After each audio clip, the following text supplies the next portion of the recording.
It is my great pleasure and privilege to welcome our ministerial candidate, Reverend Stefanie Etzbach-Dale.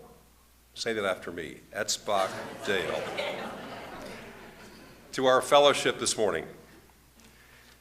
The process leading up to this momentous occasion has been lengthy and thorough, beginning with full involvement of the congregation in a series of focus groups, an opinion poll, and the workshop Beyond Categorical Thinking, to determine who we are, what our issues and needs are, what we want in a minister, and what will attract such a minister to us. Then the search committee fulfilled its obligation to promote the UUFRC to prospective ministers all over the country and to evaluate those who expressed interest in us. We started with 13 applicants, you may recall, and we narrowed that list down to 6 who we interviewed by Skype. And from that process, we ended up with 3 promising pre-candidates. With each of these, we spent an entire weekend of interviews, observing them in the pulpit and getting to know them as deeply as we could. We were pleased to agree on one pre-candidate as a standout, Reverend Stefanie. She fulfilled the obligation, or fulfilled the requirements and expectations that you, the congregation, so carefully articulated last fall. Now is our time to take the next step, for all of us to get to know Reverend Stefanie and to give her every opportunity to know us, our desires, our concerns, and our personal interests. In the order of service that you have this morning is a schedule of events this week to make that possible.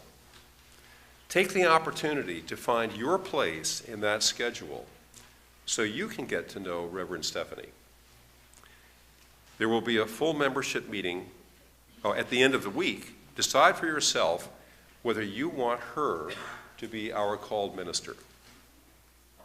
There will be a full membership meeting after next Sunday's service to take a vote. Reverend Stefanie, we greet you with great hope and anticipation. Welcome.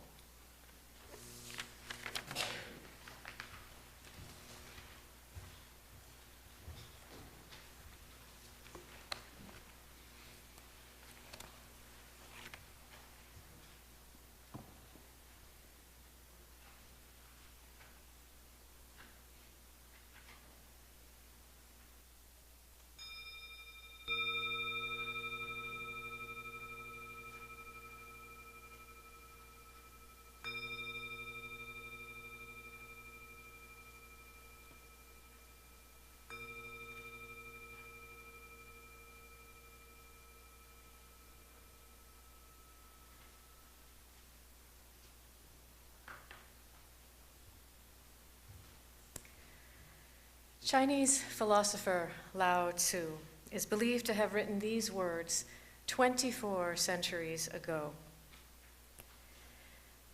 Before creation, a presence existed, a self-contained, complete, formless presence, voiceless, mateless, changeless, which yet pervaded itself with unending motherhood. Though there can be no name for it, I myself have called it the way of life. Perhaps I should have called it the fullness of life, since fullness implies a widening into space. It implies still further widening. It implies widening until the circle is whole, and life itself is fulfilled. Heaven is fulfilled, earth is fulfilled, and a person also is fulfilled. There are 4 amplitudes of the universe, and here's the thing, a fulfilled person is one of them. People rounding the earth, the earth rounding the way of heaven, and heaven rounding the way of life, until the circle is full. Please rise now in body or spirit or both, as we join our voices in affirmation of that journey towards fullness. Hymn number 1020, Woyaya. And while we sing, I invite the young and the young at heart to join me up front. You can study them, help protect them. You can make laws that help protect animals. There are a lot of different things you can do. And what if you love books? What could you do if you love books? You could read them. Yes, what else? Being supported and supporting one another as we undertake life's journey is one of the great gifts of being in covenanted community. Now, while some aspects of life's journey can rightly be anticipated, the details of the human journey, the lowest lows and the highest highs, very seldom are. Those tend to take us by surprise.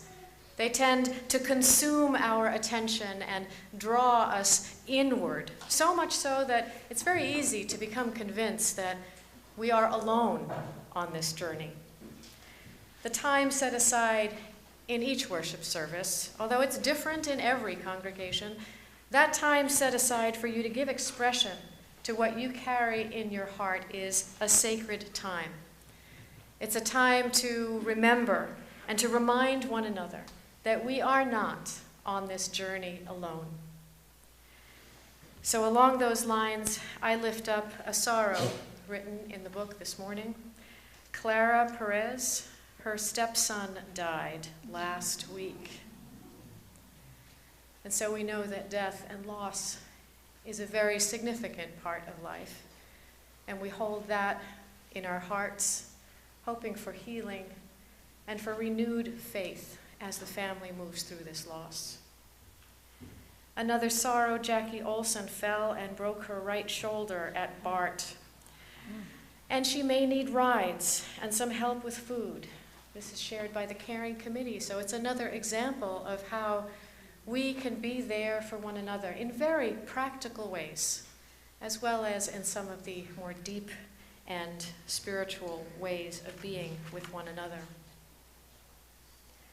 So we hold in our hearts everything that has been expressed here today, whether in flame, whether in silence or in words, mindful that there are always those things that are just too large, too fresh, or too fragile for outward expression, that may need to be tended still in the secret chambers of the heart's memory or the mind's imagination. The thing is, we can never tell just by looking at someone what roads they have traveled, what challenges they have overcome, or what burdens they might still bear. So let us be attentive to that. Let us be attentive to that as we encounter one another, family, friends, strangers alike. Let us do so with holy curiosity and with compassionate generosity.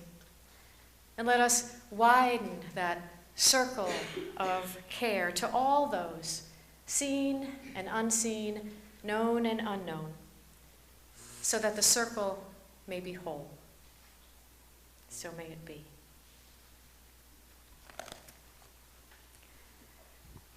As we shift now to a time of meditation, I invite you to get comfortable in your seat. Set aside whatever you may be holding in your hands or in your mind, and allow yourself to be present to this time and space, taking a deep, cleansing breath as I share these words by Mary Oliver. May these and the silence and the music that follow find their way to that place deep inside you where truth resides. She wrote, "You do not have to be good. You do not have to walk on your knees for 100 miles through the desert repenting. You only have to let the soft animal of your body love what it loves. Tell me about despair, yours, and I will tell you mine. Meanwhile, the world goes on. Meanwhile, the sun and clear pebbles of the rain are moving across the landscapes, over the prairies and deep trees, the mountains and rivers. Meanwhile, the wild geese, high in the clean blue air, are heading home again. Whoever you are, no matter how lonely, the world offers itself to your imagination. It calls to you like the wild geese, harsh and exciting, over and over, announcing your place in the family of things.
I want to thank you from the bottom of my heart for inviting me to join you as your candidate for this congregation's shared ministry.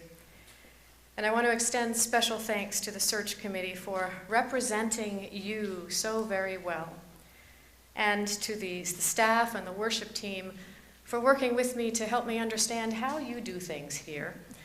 And hopefully I'll do right by that today.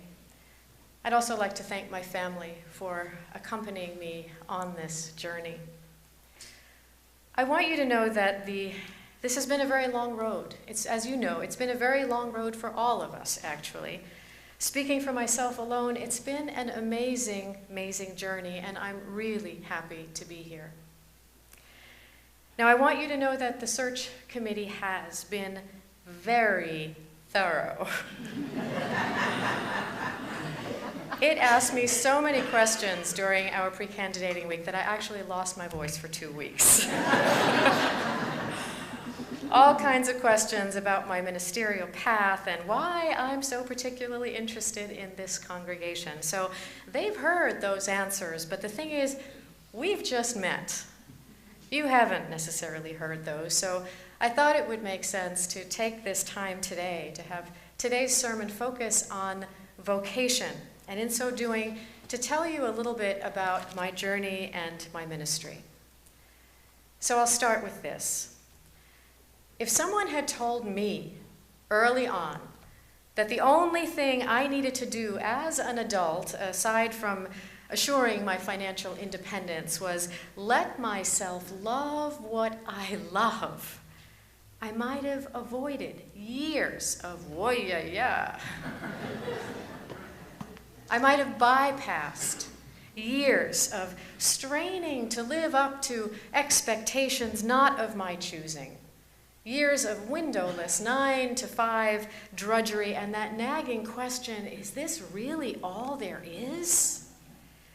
If someone had told me early on that life is not about being good, not about being perfect, and that meaning and purpose can actually be found within the imagination, especially the heart's imagination, I like to think that I would have found my way to ministry and to this pulpit a little sooner. I like to think that I would not have subjected myself to the rigors of a secretarial school education, where I was taught, among other things, how to walk with a book on my head, seriously, and the essential skill of serving coffee to male executives, always from the right, in case you're wondering. I like to think that I would have noticed sooner that serving coffee really isn't my strength, and I particularly like to think that I would have, I don't know, maybe taken my place at that table. Maybe I would have helped those fine gentlemen figure out if what they were doing with their lives reflected their values, or was in some way or other contributing to the best interests of society as a whole. Now, that being said, history unfolded somewhat differently for me, and again, I'd like to use that history today as a way to share some of what I've learned about work and vocation. So let's start by going back to that conversation that I had with the children and expand it just a little bit. As I understand it, a hobby is a work that you find personally pleasurable, that you don't even have to get paid for it. It's something that you look forward to doing. Work in general is done to pay the bills. It has practical applications to take care of business. Professions are a form of work that require certain skills. Vocation is a work or a profession that reflects who you are as a unique individual. It reflects what and who you love, your relationships and core values, and if you're lucky, you'll get paid for it. Vocation differs from a hobby by virtue of the fact that it fills a need in the world. Vocation fills a need in the world. It serves a larger purpose than just your own. It differs from work or profession in that it doesn't rely on a particular employment status or a salary because it's about who you already are. You are that vocation no matter where you go.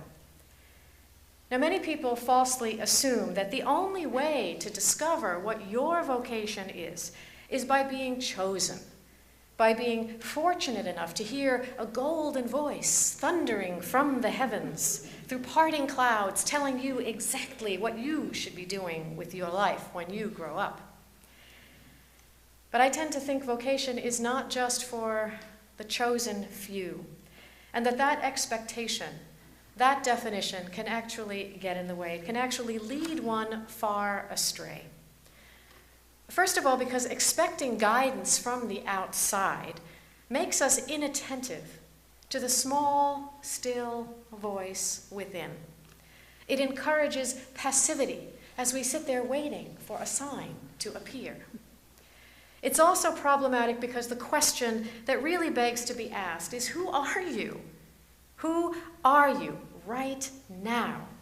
Not, what are you going to do later? What are your plans and ambitions?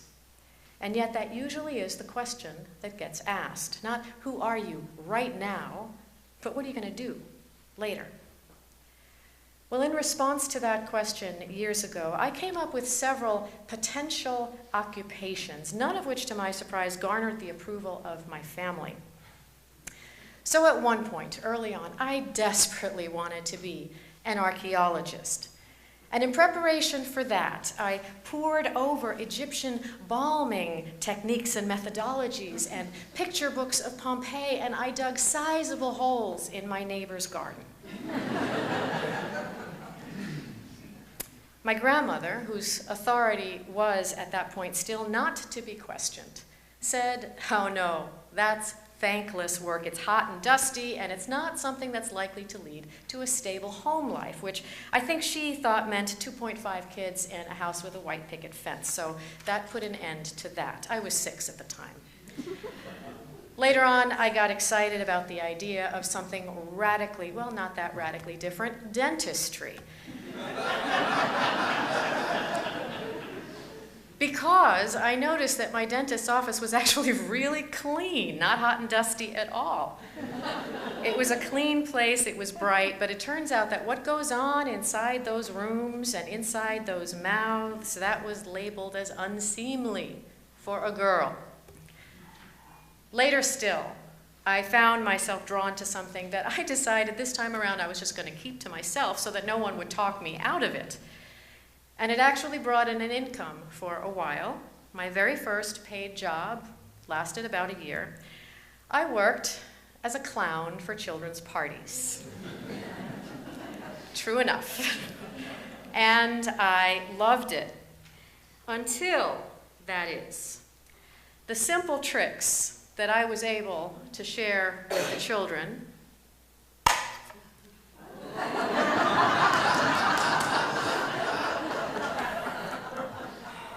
they outgrew them, became far too skeptical for this. Entered that skeptical age that many of us really, it makes it so much harder to explain life's mysteries. So, there I was on the brink of adulthood with nary a clue as to what I should be doing with my life when I grow up, and I was already in my 20s, and I was feeling pretty bad about myself.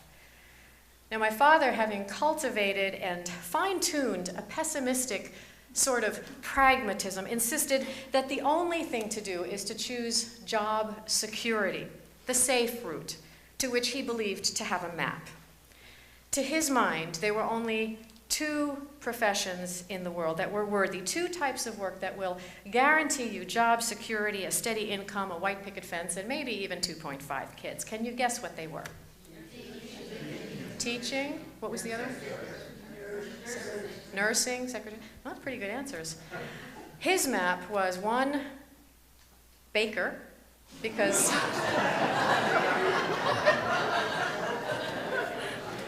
people are always going to need to eat. The second, mortician.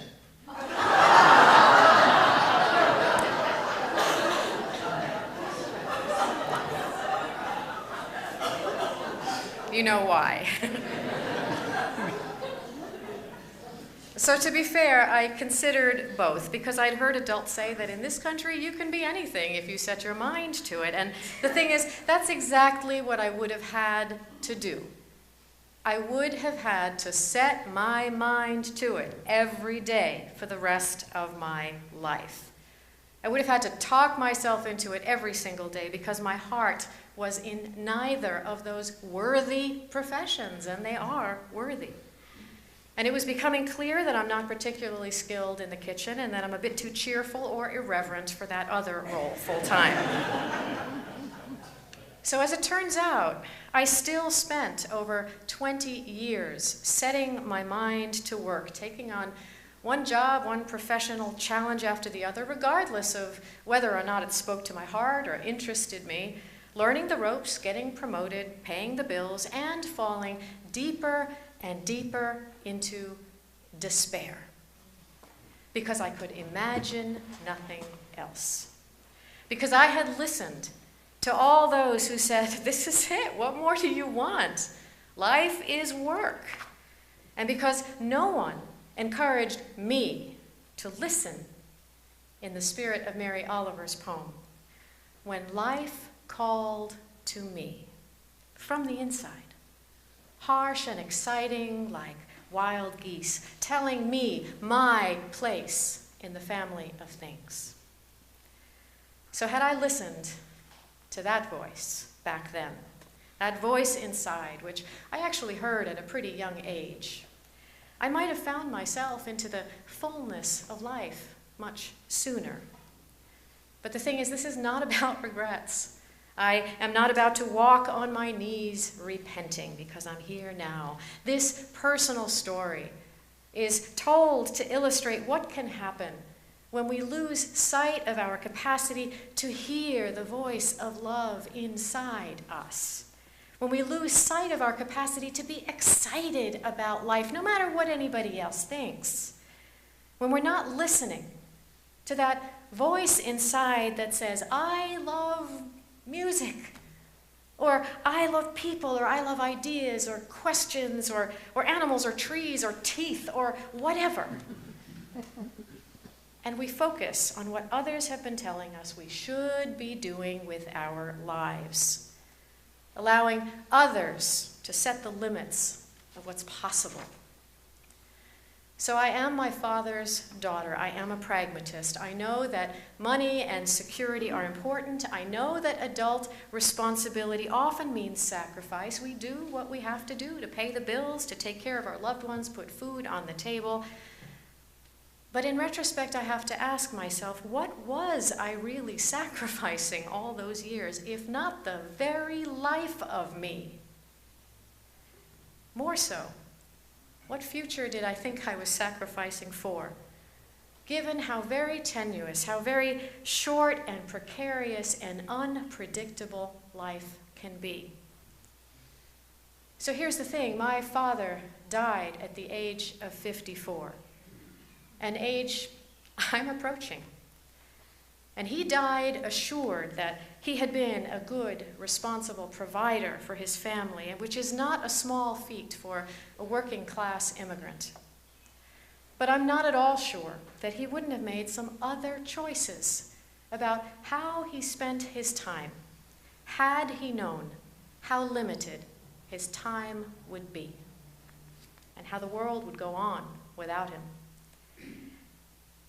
It was my father's death that finally turned my attention inward, that finally got me to listen, that urged me to rethink my own choices, urged me to begin to name and be honest about what it is I love, to claim my life, to claim my vocation.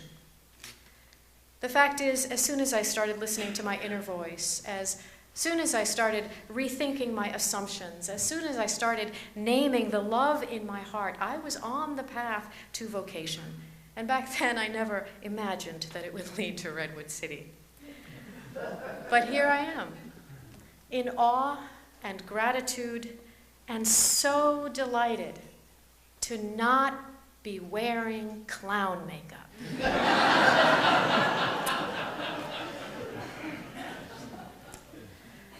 So I want to share some of the things I found helpful along the way, just hoping that this will resonate with you perhaps, or inspire you, or maybe just make you grateful for your own journey or appreciative of it. First, there was that paradigm-shifting moment of connecting with the heart, with the small, still voice within.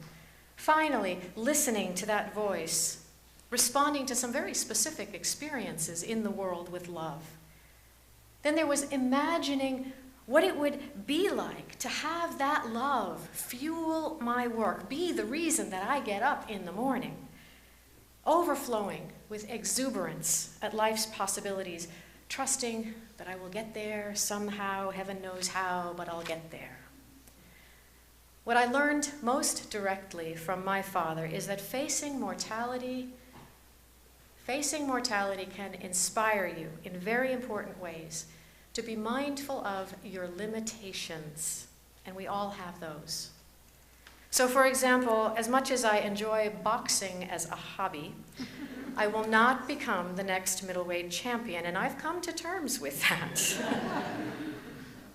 A more poignant, gentle lesson, which I don't even think he knew he was imparting to me, was that consciousness of mortality can also make you want to reach out to life and to round it out while you can.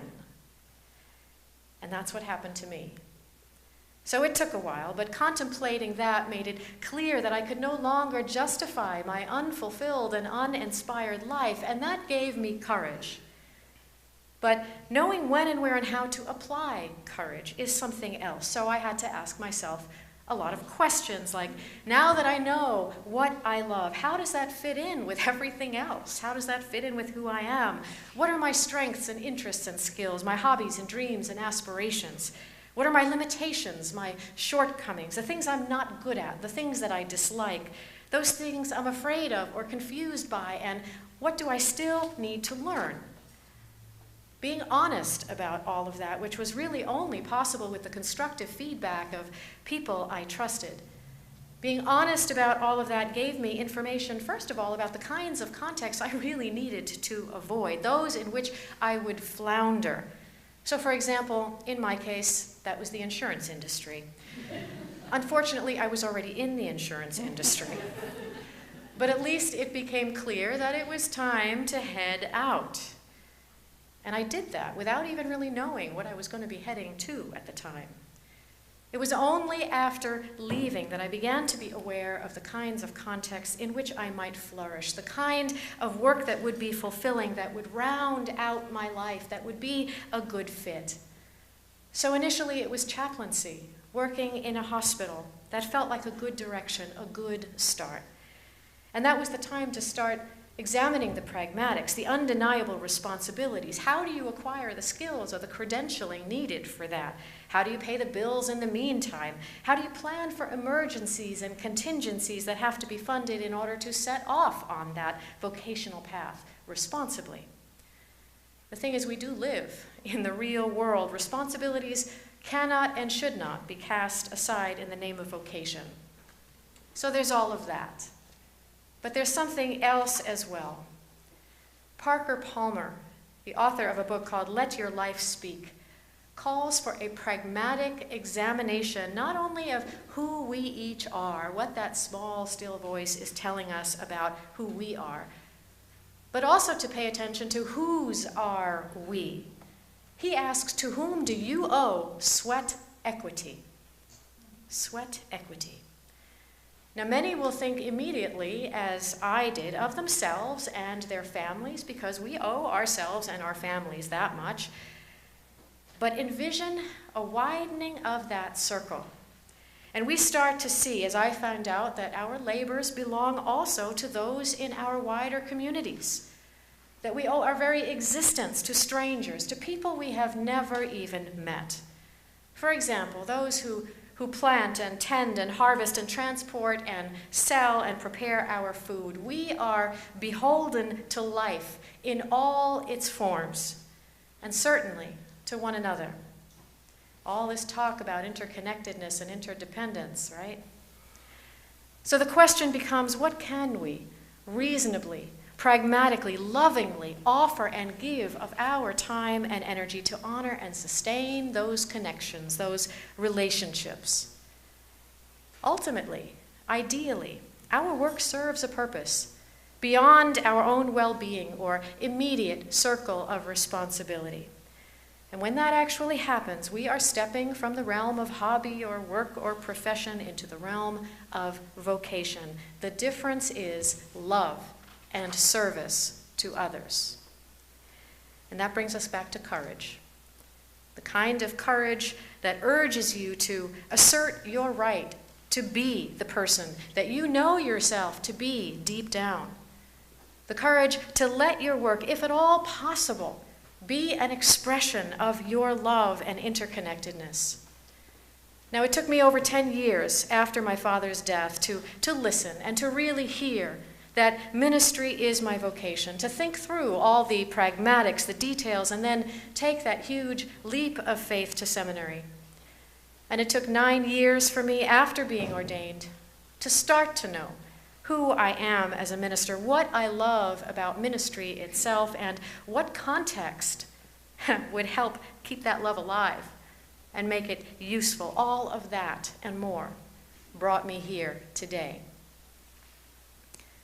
So I've shared with you a pretty personal story, and you may very well look at me and think that there's something really discordant about this woman, this history of archaeology and dentistry and clownness.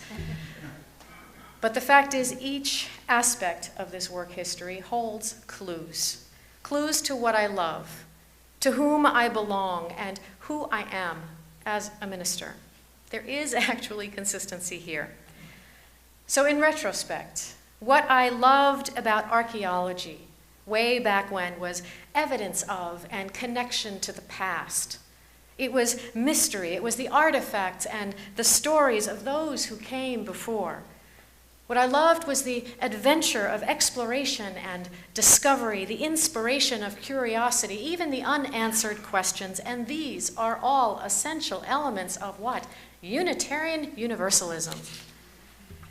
What I loved about dentistry has to do with reverence. Reverence for the human body, for the human experience, for our strengths and frailties. What I loved was the idea of helping people honor and care for themselves, helping them chew on life, you might say. Honor the changes, honor the fear, even the pain that inevitably comes with our physical existence. And that's Ministry 101 right there. And the clown thing? That was about joy. That was about celebration. That was about life as an invitation to let yourself be surprised. Let yourself open up to the unexpected.